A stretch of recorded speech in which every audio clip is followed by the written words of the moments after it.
বানাচ্ছি Schezwan veg fried rice.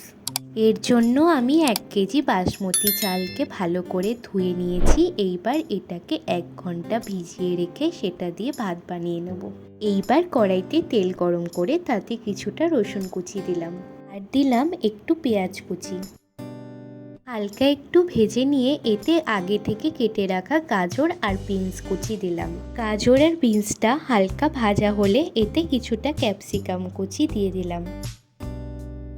সব কিছুকে কিছুক্ষণ ভেজে নিয়ে এর মধ্যে 1 চামচ গোলমরিচের গুঁড়ো আর কিছুটা কাঁচা লঙ্কা কুচি দিলাম।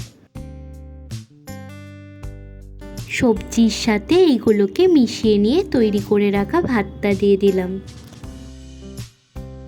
ভাতটাকে ভালো করে সবজির সাথে মিশিয়ে নিতে হবে।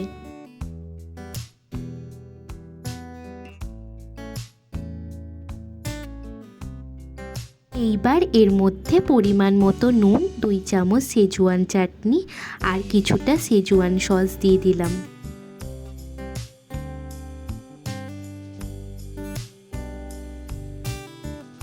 ভালো করে এইবার সব কিছুকে রাইসের সাথে মিশিয়ে নিয়ে 5 মিনিট মতো হাই ফ্লেমে রাইসটাকে ভেজে নিলেই আমাদের veg Schezwan fried rice ready হয়ে যাবে।